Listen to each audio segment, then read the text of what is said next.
आलेलो आहे जालना शहरातील श्री गॅलेक्सी हॉटेल येथे आणि औचित्य आहे 31 म्हणजे काय? 31 म्हणजे दारू पिणं, धिंगाणा करणं, शिवीगाळ करणं, उड्या मारणं तर नाही, बंदरावानी उड्या मारायच्या पण त्या हनुमान चालीसा पाठावर.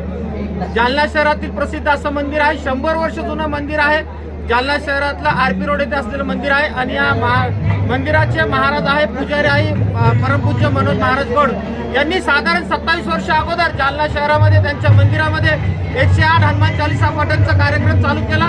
तो जागा पुरल्यानंतर रोडवर आला आणि त्यानंतर एसएसटी गार्डन नंतर गुरु गणेश भवन आणि त्यानंतर रुक्मिणी गार्डन आणि रुक्मिणी गार्डन मध्ये सुद्धा जेव्हा जागा पुरेना तर हे हनुमान चालीसा पठण आले आज या जालना शहरातील सगळ्यात मोठ्या गॅलेक्सी हॉटेलमध्ये. मित्रांनो, तुम्हाला सांगू इच्छितो की एका वेळेस 5 जण म्हणजे 108 हनुमान चालीसा जेव्हा होतात तर एका वेळेस 5 कुटुंब इथं बसतात हवन